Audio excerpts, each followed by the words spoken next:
যারা ভাগে কুরবানি দেয় বেশিরভাগ ক্ষেত্রেই তাদের কোরবানি বাতিল হয়ে যায়, সওয়াব বাতিল হয়ে যায়। এবং এটা বলার বিশেষ কিছু কারণ আছে।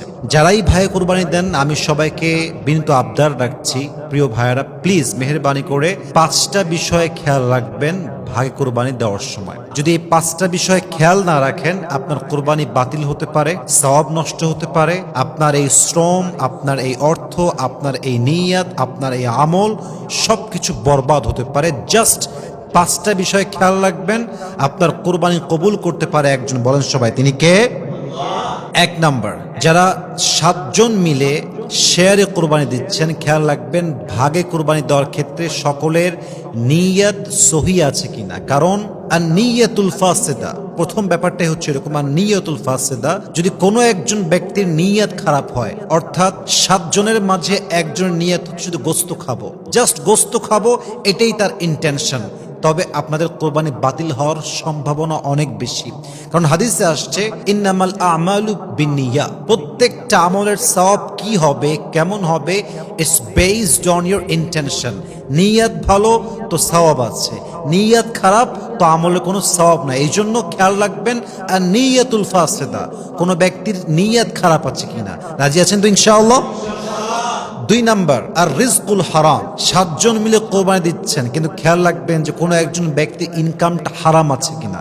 মনে করেন 7 জনের মাঝে একজন ইনকাম হচ্ছে ঘুষের ইনকাম, কারো ইনকাম সুদের ইনকাম, কারো ইনকাম জুয়ার ইনকাম, কারো ইনকাম চাঁদার ইনকাম। অর্থাৎ 7 জনের মাঝে যদি জাস্ট 1 পার্সন এমন হয় যার নিয়তটা সহি না এবং তার ইনকামটা হারাম, এমন কোন ব্যক্তি যদি হয়, তার জন্য সবার কোরবানি বাতিল হয়ে যাবে, ঠিক কিনা বলেন?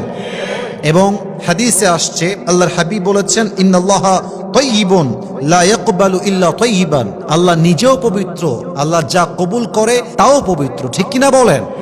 অতএব রিজিক যদি হারাম হয়, আর্ন মানি সোর্স যদি হারাম হয় কোন একজনের, আপনাদের কোরবানি বাতিল হতে পারে। আল্লাহ বোঝার তৌফিক দান করুক, পড়েন সবাই আমিন।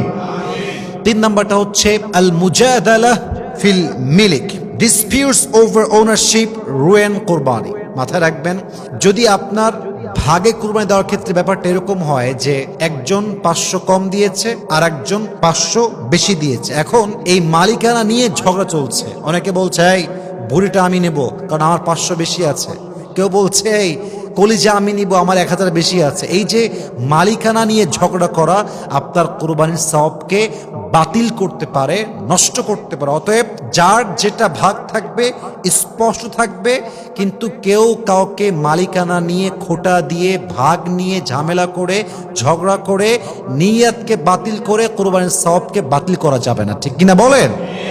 এই জন্য আপনারা মালিকানা নিয়ে ঝগড়া করবেন না। 3 নাম্বার বিষয়। 4 নাম্বার বিষয়টা হচ্ছে যে আজ-যুহকু ওয়াত-তাফাখুর, এমন একটি বিষয় যেটা অনেকের মাঝে আজকাল দেখা যায়। বেশিরভাগ কুরবানি হয় শো অফের উপর। দেখবেন যে কেউ অনেক বড় কুরবানির জন্য গরু কিনে এবং এটা সেলফি তুলে ফেসবুকে দেয়, আপনার স্টোরিতে দেয়, টিকটক মেক করে, জাস্ট একটাই উদ্দেশ্য, গরু যদি বড় কিনেছি আমি, আমার ভিডিও ভাইরাল হবে বেশি।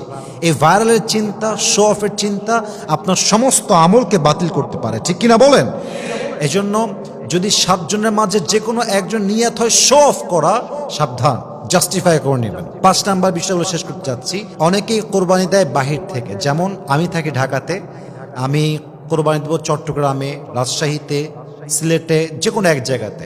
এখন 7 জন ভাগে আছি কিন্তু 6 জন থাকি দেশের বাইরে অথবা আমাদের শহরের বাইরে। এখন যাকে আপনি দায়িত্ব দিয়েছেন সে যখন জবাই দিচ্ছে কোরবানির গরুটাকে, সে কোরবানির বিধান সম্পর্কে, জবাই এর বিধান সম্পর্কে, কেমনে কাটতে হয়, কেমনে জবাই দেওয়া লাগে, কেমনে ভাগ করতে হয়, কেমনে কি করতে হয়, it doesn't know anything about it, সে কিছুই জানে না।